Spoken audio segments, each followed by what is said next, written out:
Thrilled to have here on the Rich Eisen Show, one of our favorites. Always great to catch up with the head coach of the Tampa Bay Buccaneers, here to not only talk about his team, but also the Buccaneers National Coaching Academy. Good to see you, Todd Bowles. How are you, sir? I'm great, Rich. How you doing? I'm doing great.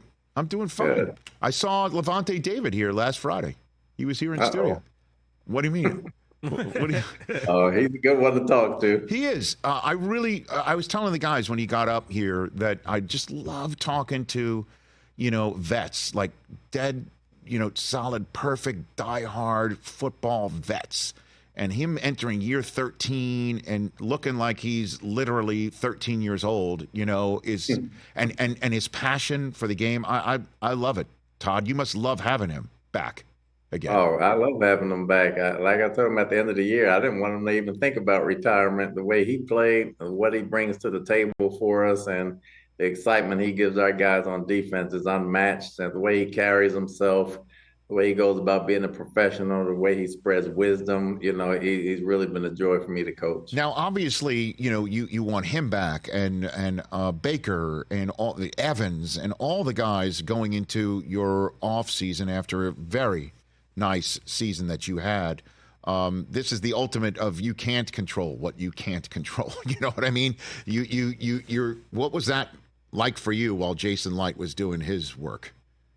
No, that was scary at first. You got all these guys open, and with Mike potentially being free, and Baker being free, and Levante being free, and Winfield as well before they tagged them. You have a chance to not only lose all your leaders, but lose all your playmakers as well. So it's always an option. So you're always scrambling from that standpoint. But fortunate enough, Jason did an outstanding job getting everybody back that we needed back, and I feel a lot better now. Now that you're looking back, how did Baker move so well into the role of quarterback when he followed the man in Tom Brady, Todd?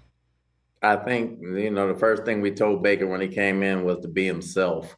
I mean, nobody's going to follow Tom, and nobody's going to walk in Tom's shoes. And like I told him, you put Tom's shoes on the shelf and you buy a new pair and you get used to that pair and you learn to walk in those, because nobody's going to walk in Tom's pair. Baker did just that. He's a completely different guy and player than Tom. We didn't try to have the same system we had in place for Tom. We didn't have the same scheme or anything like that. We wanted him to be himself. At the time, we needed the leadership over there. We needed the spark plug over there. He gave us just that, and he did all that while being himself. Well, who is he when you say being himself? He's a very fiery guy on the field. He's a very enthusiastic guy. He has a linebacker's mindset, but he's a very intelligent quarterback. He's a great teammate off the field. He embraces guys off the field, eats with the guys, goes to lunch and dinner with the offensive and the defensive players. You'd think he'd be a linebacker or a lineman with the way he hangs out with those guys so much. So he brings the team in. He gives them hope because he always talks to those guys. And when he leads on the field, you want to listen because he's the same every day as far as trying to win every play, not just trying to win during the game. He tries to win in practice. The way he prepares, he tries to win. And that gave us a different leadership we had when we had the people from the past, when we had Tom and those guys, because Tom was already established. Baker wasn't established, now at least not here from a credential standpoint. So it was important that he came in to be himself, and those guys embraced him that way, and that's how they saw him. Well, he was established reputation-wise, and I say that as a guy who's a big fan of his, so that when you say, like, hey, be the guy that you are, and then so many people have a vision of the guy that he was, wouldn't really want to be the guy that you want to say that to, Coach, but there was nothing like that at all for you. Well, sometimes the player doesn't fit the scheme over a course of years, and he had his ups and downs, but be the guy that I told him to be. I got to know him when I was in New York. I got to know him at Oklahoma very well. We got to know each other very well. We kept in touch over the years.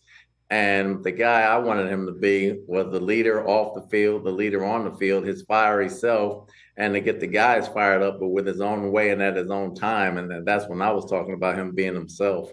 And that's the guy that we've grown to love, because he's endured some. He grew up some. This league will humble you. Coach or player will humble you at some point. He took some bruises over the years. He learned from them. He's a very mature guy that way. he took the lumps and he came out on top, and he bet on himself and he won. You're talking about when in New York when you were evaluating for that third overall selection that in the draft he went 1 and Sam Darnold wound up Yes, 3. That's what you're referring exactly to. right. So then last one on Baker. How's he a different guy than the kid that you met during that process for you right now? Well, I think from a maturity standpoint, obviously he's married, he just had a kid, so he grew up that way. I think from a football standpoint, he's still the same, and he's still the same fiery guy. He knows how to channel it when he needs to channel it, and he knows when it needs to come out and at the right moment for the team. And I think from that part, he understands it better than he did when he was a young player coming out. So, what do you say to fans who might be concerned that Dave Canales was the one who was kind of stirring the drink a little bit with his play calling and everything else offensively last year, and now he's the head coach in your division for Carolina? I would say that Dave helped Baker as much as Baker helped Dave. It was a two-way street from that standpoint. Dave put him in some positions, and Baker bailed Dave out some. So I thought it was a good collaboration. Happy that Dave got the job, but we still have Baker, and we're still confident in him. And with Liam coming in, we feel we have some continuity there. So I think they both made each other better. I've got Todd Bowles, head coach of the Tampa Bay Buccaneers, here on the Rich Eisen Show. Looks like you got Baker a new center in the draft. How quickly do you think Graham Barton can get up to speed here for you? Well, he's pretty bright. Hopefully, he gets up to speed soon. Center is a tough position in this league, but we drafted him just for that position right there. As soon as we get him in here this coming weekend for minicamp and get his whereabouts around him, I think he'll catch up pretty quickly. So where are you, I guess, phase-wise here? Walk me through where you are with, rookies coming in, undrafted, and then the guys that you did draft. We're in phase 2 right now with the veterans as far as working out and walkthroughs on the field. They're still in the training mode. We can't go against the offense yet. We can't line up and go run plays against the defense either. So we're walking through schematically, and they're getting in shape. The rookies will come in Thursday because we have rookie mini camp this coming weekend, Mother's Day weekend. So we'll have all those guys in starting Thursday afternoon. We'll go through the weekend with them and get our first look at them live. And so as we look at your draft choices up on the screen, when you said you can't do it, is that a collective bargaining thing where you can't go like that? Yeah, that's league wide. It's only phase 2. It's league wide. You can only do but so much. Right.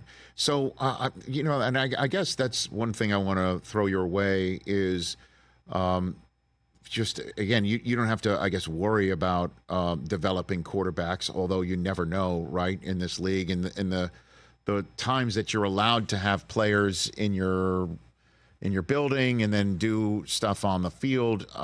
Do you feel in a way, again, you've been in this league a long time, that these concepts need to be revisited, Coach? The old school me says yes, but everybody's playing with the same deck of cards. So although you like it, revisit it, and you can never have enough teach time. I think the time we get in the spring is critical on how you teach and the importance of teaching. So we just got to take advantage of that and not worry about how much time we get and just use the time that we have very well. So, I can't do anything about the agreement or anything else. So we just go with the flow and make sure our guys are prepared to play. And then a couple of rule changes. How do you think whatever has been done for the hip drop tackle and trying to remove it, how's that going to be a challenge for you with some of your players and teaching it and getting it out of the game to avoid a flag? No, for us, it's not going to be a big problem because we didn't teach it to begin with, and we try not to do it, and we don't condone it at all. I think it's great to get out of the game. I think it just brings more awareness to when some people are trying to get down, and I don't think it'll be a problem for our team. I think it'll be interesting in the league if somebody's at the end of the ball game and somebody's trying to get out of bounds and runs a crossing route and somebody's chasing them from behind and tries to keep them in bounds. That will be very interesting. Nobody tries to do it. Nobody wants to do it. I think it should be banned from the game. I think it just brings more awareness to it. But as far as we're concerned, we don't teach it, and we try not to do it at all. And then how do you think the new kickoff rules are going to change things? How do you think that's going to play out? That one's going to be interesting. So it'll be a very interesting preseason. I think guys that have returners, it'll be interesting with the closeness of the kickoff team now. It's almost like a defensive play as opposed to a special teams play because of how close they are in proximity at this point. It's just a matter of where the double teams come from, and your guess is going to be as good as mine. We're going to sample some things in preseason and put out there and see if it works for the best. Interesting. You think could you expound on that when you say it's going to be more like a defensive play than a special teams play? Because you also have two guys, right? There's going to be two returners. There'll be two returners back there, but you're only going to be 10 yards from the blocker, so Right. you can run down there. You don't have to run fully down the field. You're already going to be down there, and they're going to have two returners, but you still got 11 guys. It's like having a quarterback and a running back there, and they can't throw it to each other technically. But it's going to be interesting. The blocking schemes are going to be interesting. Do you need bigger guys? Do you need more athletic guys? No different than the kickoff team. Do you have bigger D linemen out there? Do you have linebackers? Where the small, fast guys going to be? And do they pull people? Do they double one guy? And the dynamics of it is going to be very interesting. So the people that can get off blocks the best and kind of corral it will have some success, and the people that can't, they may pop them through the hole and you may start kicking it in the end zone. But we're going to try both, and we have some new things we want to try in preseason to see if that works for us. And then is there conceptually a different type of returner, or you just, no, let's get the fastest guy out there and see what works? I think it probably needs to be a bigger guy, because those guys are a little close. I think there are some small guys that can do it, that have done it. You're probably more into the running back mode as opposed to the little short, quick returner mode, unless he has some toughness there, because it's going to be 11 guys already down there. So you're going to have to get hit at some point. And then roster wise, does that factor in who makes a 53? It will factor in. I think it has a great deal of who factors in, whether you carry more DBs or more linebackers, or is that receiver still good enough to play special teams that can tackle? So you run into a bunch of dynamics depending on the team of what you have and what you don't have already. Love it. Talking ball with Todd Bowles, head coach of the Tampa Bay Buccaneers. What's the scoop with the Buccaneers National Coaching Academy? Well, it kicked off yesterday. We have 25 people in that applied for this job out of about 1,500 applicants, and trying to get them to see what it's like to be in the real NFL organization, trying to get to know people and see what it takes to coach. It's like an extension of the Fritz Pollard deal, the minority coaching internship, and it's really to find or prepare or get insight for the coaches to become NFL coaches in that aspect. So we have about 25 people in here that's going to be in for the rest of the week, and at the end of that, we'll choose 5 that'll attend training camp with us that we feel like may have a future with the team, maybe not immediately, but somewhere down the line. And it gives people exposure to NFL coaching that they wouldn't ideally normally have. I think Darcy Glazer-Kasowitz came up with a great plan to put in place, that we have all these people with these coaches, getting to know them getting to know us, and understanding what the NFL life is like behind the scenes, and as far as expanding their coaching knowledge. And, it really is a great thing to try to help the league push it forward. What's the general resume and background of those who are fortunate to make it? It can be one of many. You got to have a couple years of coaching experience, obviously, whether it's high school, whether it's college, whether it's Canadian, whether it's anything like that. You got to have a few years of coaching experience, and you get interviewed, you get screened, you send in your resume, you get screened, and you go through the next set of interviews. And, before the process is over, they narrow it down and we pick the people out. And when we come in here, they came in yesterday, as a matter of fact, and we just had some meetings today. They get to learn coaching, they get to talk ball, they get to see how it's like from a coaching staff. The coaching staff gets to know them, they get to see the players, they'll be around the players all weekend. They attend rookie mini camp, and after that we'll pick 5 that'll attend training camp and go through the whole training camp. So I think it's a good process, and it's a good way for some of those people to network. It's a good way for us to try and find the next coach to come in here or go anywhere and have some experience on it. So it helps both sides. Do they meet Arians to learn how to use colorful language and get away with it?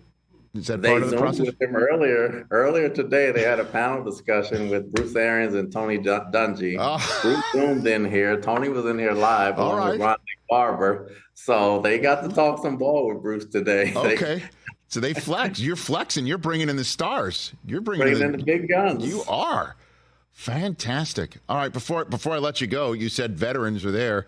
Are they fresh back from the Brady roast? Some of these guys, Coach, they fresh back. Some of them need a day or two. Yeah, Most of them are back. They need a vacation from their vacation, pretty much. Did you watch any of the Tom Brady roast, Coach? I caught snippets of it. I'm a huge Nikki Glazer fan, and I try to watch any roast that involves her. Unfortunately, I missed it that night, but I'm going to catch up with it this weekend. Oh boy! Well, you named the #1 roaster of the night, Coach. She absolutely destroyed the place. She wrecked it. I'm a huge Nikki Glazer fan. Is that right? I am. I really am. Okay, so you like her work and from the roasts and any roast that she's on, I'm watching. Well, she had some special ammunition for the honoree of the night, Coach. Oh boy. But listen, so since you are familiar with her work and roasts in general, you probably don't need this advice, but just make sure the kids are all tucked away when you hit play. I'll make sure they don't see it. Oh my gosh. But it was good to see Levante and some of your other guys that were out here in support of Tom. It was pretty cool. It was pretty cool to see everybody back there. Great. Oh yeah, and one last thing, because Levante told me this, that Tom Brady did not address the team in a pregame huddle of any sort until the Super Bowl. That's very true. I mean, that I don't know why that blew me away. That he never once in the Super Bowl season stepped in pregame to say, let's do this, let's, fire up the crew. That never happened. Tom is more of a leader out of the huddle. He ran the offense and he led the offense, and there were guys that spoke. But when Tom speaks before a game, everybody's going to listen because he's a man of few words in that category. He'd rather go by actions. But when he spoke, everybody listened to a T, and they followed the assignment. So was that purposeful that, I'm not going to speak until we make a Super Bowl? No, I think it was spontaneous. It was spontaneous. Tom doesn't hold his breath and then comes out and say something. When he has something to say, he's going to say it. Now, he said things in other ways, probably not to the whole group, but right. He said some things. But that was the first time he sat there and went with the whole group and said what he had to say. And everybody from there just took off. Well, I guess if you want anybody to hold, specific ideas until Super Sunday so it can really stand out, I guess he's the guy, He is definitely the guy. Coach, thanks for the time. Greatly appreciate it. Say hi to everybody down there in Tampa, and let's do this. Let's do this again real soon, and enjoy the Brady roast when you catch up to it. You got it, Rich. Appreciate it. There you go. There's Todd Bowles, everybody, head coach of the Tampa Bay Buccaneers, and Nikki Glazer fan here on the Rich Eisen Show. Catch the Rich Eisen Show every single day on the Roku channel, 12 to 3 Eastern, for free.